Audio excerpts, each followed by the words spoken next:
Does anyone else feel like this thing looks utterly stupid?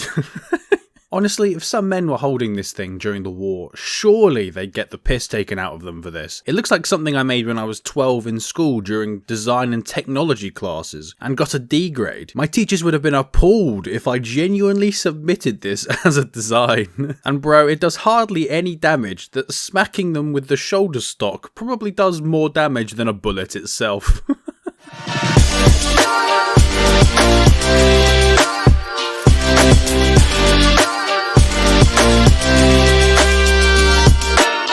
How are you all doing, humans of the world? It's your boy MajorMcDonalds, and you're watching a review on all of the new Gold Order weapons from the last season of the Battle Pass. I have loads of other gold weapon reviews on my channel for you, but this video will be different and more concise as I'll cover all 4 of them in one video. We'll talk about their history, weapon stats, show some gameplay, ending with my opinions and leaderboard ranking. But you guys definitely know the drill by now. Let's get into it. To start with, we'll head to the new gold weapon which appears for any campaign the Americans appear in, Normandy and Tunisia allies, the S&W Light Rifle. This rifle was designed by Edward Pomeroy but made by Smith & Wesson, an American firearms manufacturer founded by Horace Smith and Daniel Wesson in 1856, that still operates today and are actually traded on the Nasdaq market with ticker symbol SUB. Okay, I'm joking, it's not actually SUB because that's taken by the iShares short-term national mini bond ETF, but the joke still applies, so subscribe. And are actually traded on the Nasdaq market with ticker symbol SWBI. The company has had many other names in the past, and the same 2 founders already sold their first venture, which later became the famous Winchester Repeating Arms Company, whose name is also still used today. The company came into prominence during the American Civil War as soldiers from all ranks on both sides purchased revolvers from them, yet its most widely used revolver was the .38 Military and Police, also known as the Smith & Wesson Model 10, which was used mostly by US police but also by the military during World War II, and also had produced a revolver in 1935, the Smith & Wesson Model 27, that started the entire Magnum era of handguns. The company has too long of a history to cover fully in this video, so instead I'll leave links in the description if you're interested. But the Smith & Wesson Model 1940 Light Rifle itself was a military semi-automatic carbine designed for Great Britain in preparation for World War II, though sadly for this design it was not considered suitable for full-scale production because testing at the Royal Small Arms Factory in North London's Enfield Borough realised the rifle had been designed for cartridges as loaded by US civilian cartridge companies, and the higher pressure UK military loads caused broken receivers after as few as only 1,000 rounds. How can the United States think that everyone must use what they use? It's basically the equivalent of them calling the NFL Super Bowl the World Championship, when no one else competes in it or cares about it. Or them naming soccer the sport that the rest of the world knows as football. Ah, Americans, their minds never cease to amaze me. You have no authority, Ed. America. No authority at all. Smith & Wesson did try to strengthen the receiver in their Mark II version, which is the version in game, although the British government cancelled production after receiving just 60 prototypes and 950 rifles, 750 of which were the Mark I and only 200 were the Mark II, suggesting that the Mark II and the one in game really is very rare, especially considering it was never issued to the armed forces, or any armed forces for that matter, as we'll come to in a second. Almost all of these were cut in half and dumped at sea when World War II ended, though 5 were saved for display in museums, including in the Tower of London itself. So I mean, you could interpret it as an absolute failure of a rifle, or you could look at it more positively and say that it's a rare rifle. And that sounds a bit better and nice to the company, so I'm just going to call it that. Very false. Very false. True. No, very false. It's so false. It's very bad. But after some more production, it was even rejected by the US military once again because of its non-standard civilian cartridge that it was chambered for. So nobody could use it. So I mean, basically it was just a failure. Calling it rare was really pushing it, lads. I tried Smith & Wesson. I promise. I really tried. Wow.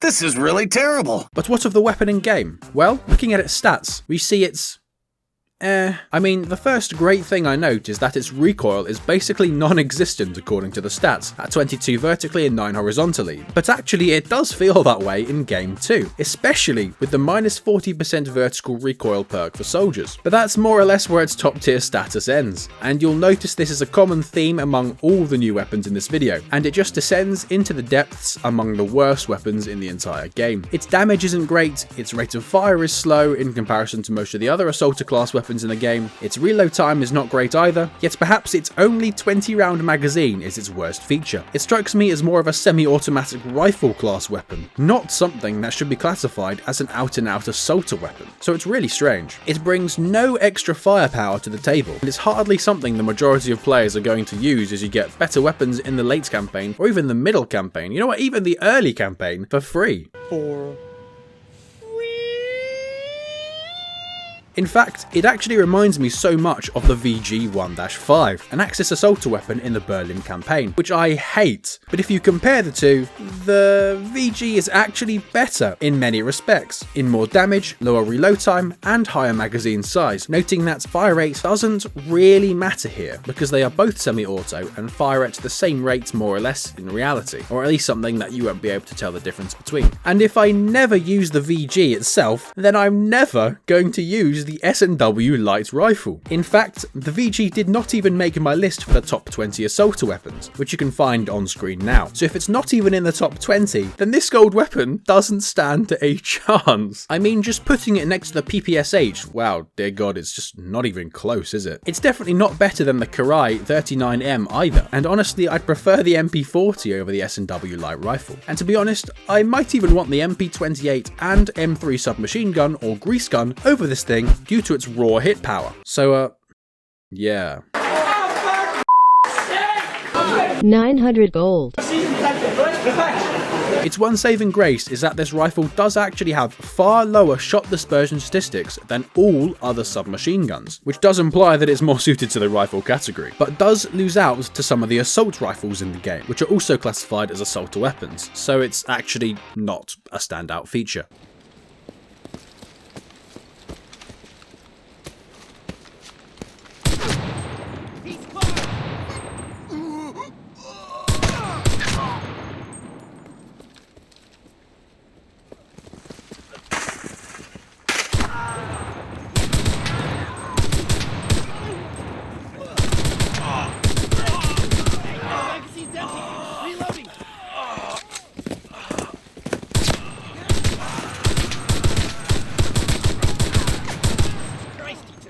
So, overall, I give this thing a 2.5 out of 10. 2.5, dear god.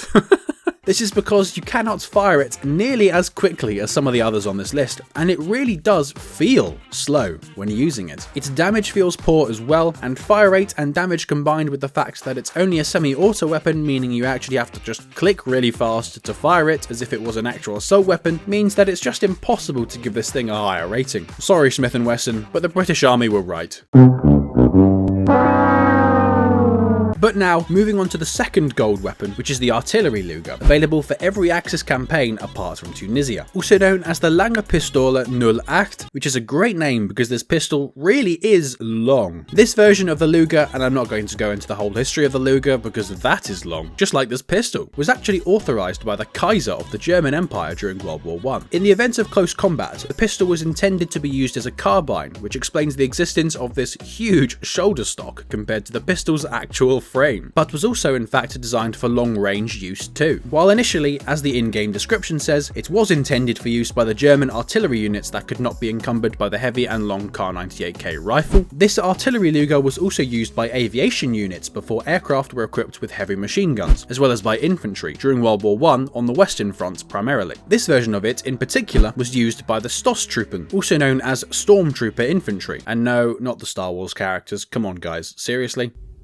I knew it, I'm surrounded by assholes. But the specialist soldiers of the German World War I army, as they use this thing with a 32-round magazine as it has in-game. It's also called the 32-round Trommel magazine, or Snail magazine, and not gonna lie, I never thought of these drum mags like a snail shell, but now that I've actually seen it, I'll never forget it.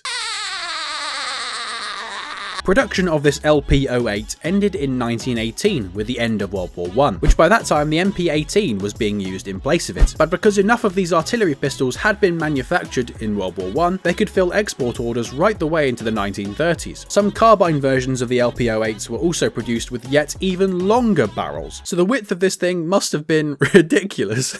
Nah, at this point, just give them the tree trunk to use, dude. In the 1930s, these LP08s were used to fill an order from the Shah of Iran, them, and some of these weapons ended up with the Thai, or Siam at the time, police forces. But in World War II, existing LP08 pistols that had remained in storage were reissued with new production board stocks for some German artillerymen and other infantry units, and these continued in use until the end of the war in 1945. So basically, it's a recycled World War I weapon. At least the Germans valued saving the planet, dude.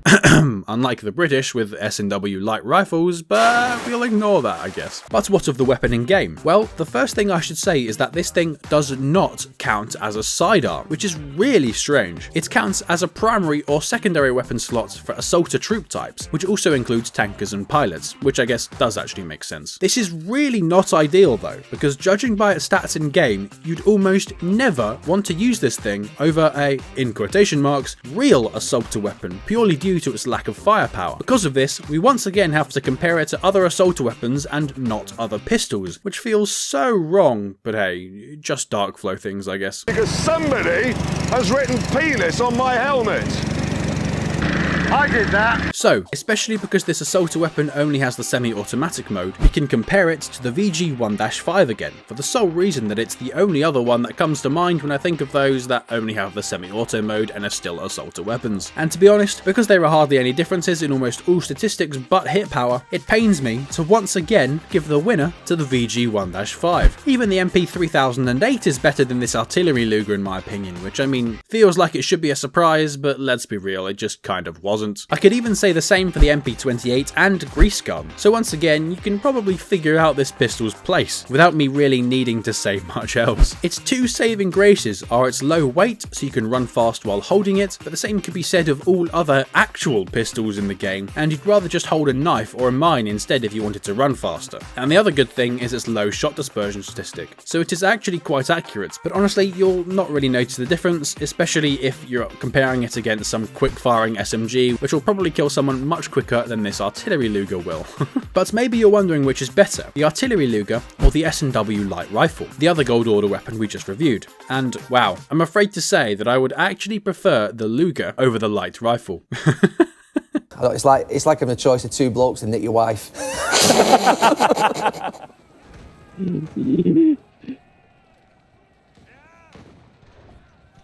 He's got 32 shots. Oh man, it's great. It's great. You gotta deal with it, that's something. Maybe you are good enough, but I have... Oh, Alpha, dude! My car. Oh, you got Alpha as well, he's actually a pretty decent player. He's actually a half decent player as well on their team. But who even is on the enemy team? You got Alpha, yeah, Alpha's pretty decent. He killed like 5 guys, his entire squad. Oh, there goes your... For you.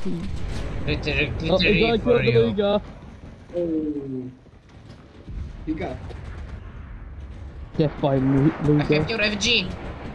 Oh, I'm dead. I don't have your FG anymore.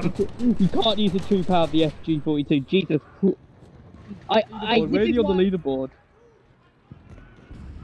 Sick. You're sick. You are actually like. So, overall, I give this Artillery Luger a 3 out of 10. It's not very powerful at all, but it's actually just quite funny to use, which is why it doesn't get a 0 out of 10. So I'd actually recommend it for the fun factor, if you like meme cannons like the Beretta 2, for example. But this is only if you can get over the fact that, when you shoot it, you legit can't see where you're aiming, and not being able to see anything is not exactly a great quality for a weapon, it's fair to say. On to the third one now, and we'll take a look at the KB-P135, which has a stupidly complicated name and equally a complicated history, mostly because there's almost nothing out there on the internet in the English language about it. I've tried and tried again, but still virtually nothing, and I'm not the only one. It's suggested that it's one of the few experimental versions of the Degtyaryov PDM, which itself is an exceptionally rare SMG with apparently only 2 copies surviving to this day, and it's already in the game of Enlisted as its own Gold Order weapon. So is this KBP-135 a prototype of this prototype? Well, strangely enough, the factory designation of this Degtyaryov PDM seems to be, and you guessed it, the KBP-135, according to multiple sources in English. But then Volt sent me a Russian source on it, perhaps the only source that exists on the entire internet, where the Google Translate Chrome extension comes in very handy, let me tell you. In 1942, the USSR wanted to develop a special type of automatic weapon, compact and lightweight, allowing the soldier to actively operate on the battlefield and possessing firepower sufficient to defeat the enemy at both long and short range, exceeding the effective firing range of standard submachine guns. The US already had their own versions being developed by the Winchester Repeating Arms Company, the company which we'd mentioned before, in the form of light, self-loading carbines. The M1 carbine, also in the game already, was the first of its kind, created for a new powerful cartridge, the 30 carbine. Unlike the United States though, which did not have to hastily evacuate a significant portion of their industry thousands of kilometers away and redeploy production there, Soviet designers such as Simonov, Korovin and Degtyaryov in 1942 could not expect that a new cartridge would be created to meet their requirements, just like the 30 carbine. So they used a not very powerful TT pistol cartridge for their self-loading carbines, and Degtyaryov's design of it was the KBP-135. Despite in general positive test results by many samples, the Soviets considered it a waste of time to develop this kind of weapon further, especially as the Sudayev submachine gun, the PPS-42, which is also already in the game, looks more promising at the time for the purposes Soviet authorities sought after. Therefore, the KBP-135 remained only as a sample, hence it is going to be the rarest weapon on this list, and also hence why no other English sources can accurately report on what it actually was.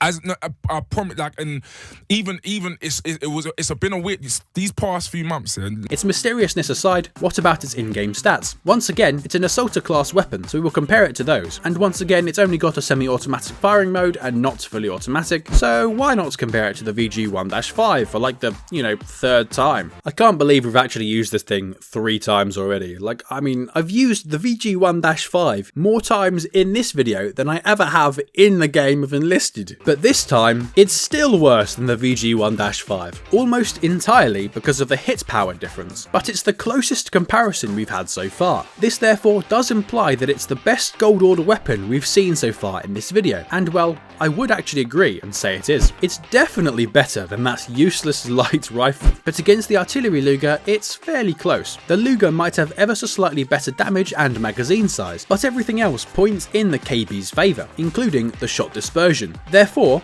I take the Russian submachine gun here. That being said, it is worse than the PPD 1929, PPD Bramit, and the Degtyaryov PDM-42, 3 of the other Soviet Gold Order weapon SMGs, and by quite some distance, let me add. But it also loses against most of the other SMGs just from the campaign tree, like the PPSH, PPD-40, and the PPS-42, the weapon that this KBP-135 lost out to in reality. So it actually just fits, I guess. If it had much better hit power, on par with a semi-automatic rifle in the game, it would actually be very high up in my rankings, this weapon. But the KBP-135 honestly still could be called the worst Soviet SMG in the game, even though it's one of the best weapons in this season of the Battle Pass. So I guess that really says something about these new gold guns then, eh? Do you want me to rap anyone? Lift the mood a bit? No, we don't.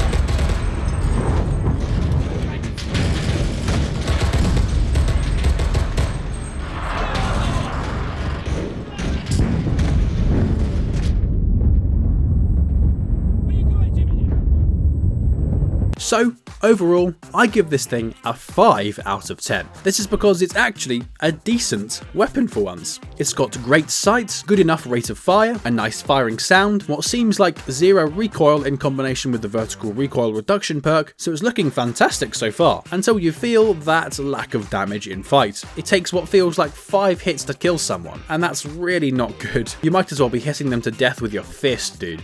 You know what, I bet even your fist does more damage than this thing. Plus, the fact it's it's not full automatic means that you notice this lack of damage even more. If it wasn't for these two things, this weapon would be up in the 7s and 8s on this leaderboard, but alas, it's relegated to only 5. Big man thing, yeah? It's not looking good, bruv.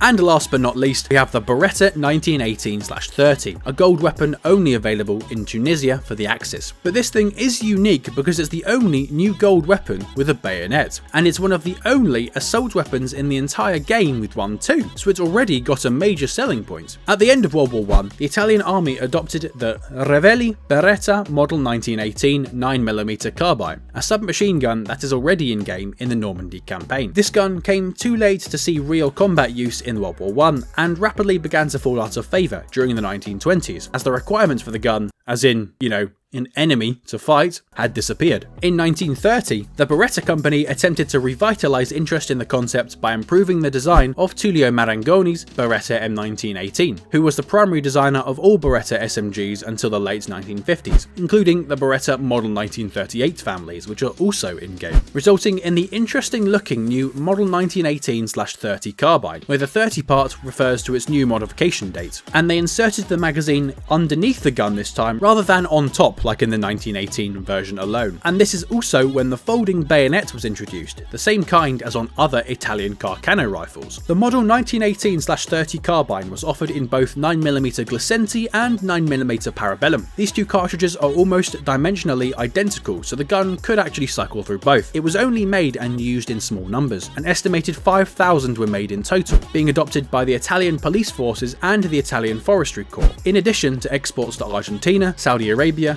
and Ethiopia for their police forces. This gold order weapon was also manufactured in Argentina by Haftasser as the C1, which formed the basis of the Ballester Regar submachine gun. Beretta, at the factory, built this 1918/30 carbine as a semi-automatic rifle, not as a submachine gun, as it does not, once again, have a full automatic firing mode. Therefore, it might be interesting to note that in the USA, this thing would not classify by US law as any sort of machine gun, which is actually kind of stupid. 12-round magazines were also sold and issued with the weapon instead of the 25-round one we see in game, but we probably should be glad we used the 25-round one for it to actually be any use in game, I guess. Italian soldiers would actually refer to this carbine colloquially as il siringone, or the syringe, because of the big loop handle at the back in combination with a thin pointy bayonet, which if stretched out actually makes a lot of sense when you think about it. It only saw limited use in World War II by both the army and partisans in Italy, as well as the police forces it was designed for, but was discontinued after the war and remained a relatively rare weapon.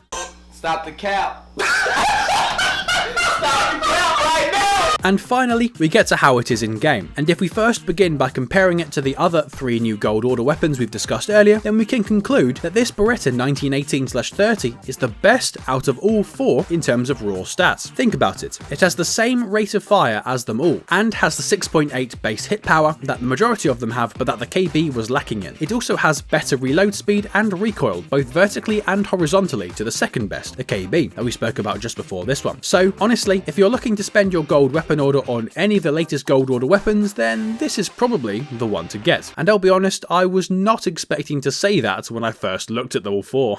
Comparing it to the VG-1-5 again, to be honest, I don't even know how on earth this has become our benchmark weapon for comparisons, but as every new gold order weapon in this Battle Pass season has only semi-automatic functionality, despite all being classified as submachine guns, it's just happened. I didn't choose it, I swear guys, I swear. Now it's close, the closest we've seen so far, but I'd still just about wants the VG over it because of its significantly higher damage and pretty much that only, even though the Beretta is better in some aspects. It should be mentioned that this Beretta also has a fantastic shot dispersion statistic and beats all SMGs in the game with it, and beats all the other new gold weapons in this video with it too. But against pretty much every campaign SMG in Tunisia Axis, I would say that it loses, but not by much. It's probably about equal with the MP28, perhaps slightly better than it if you care about shot dispersion very highly. But against the Beretta M1 or against later SMGs, it probably loses, apart from against the OVP. That thing is trash. Just like the 1918/30's older cousin, the Beretta M1918. That is also trash, and you know I hate it if you've seen my ranking of the best assault weapons in the game. God, they are awful. I definitely want this 1918/30 over them, the more I think about it. Dear God.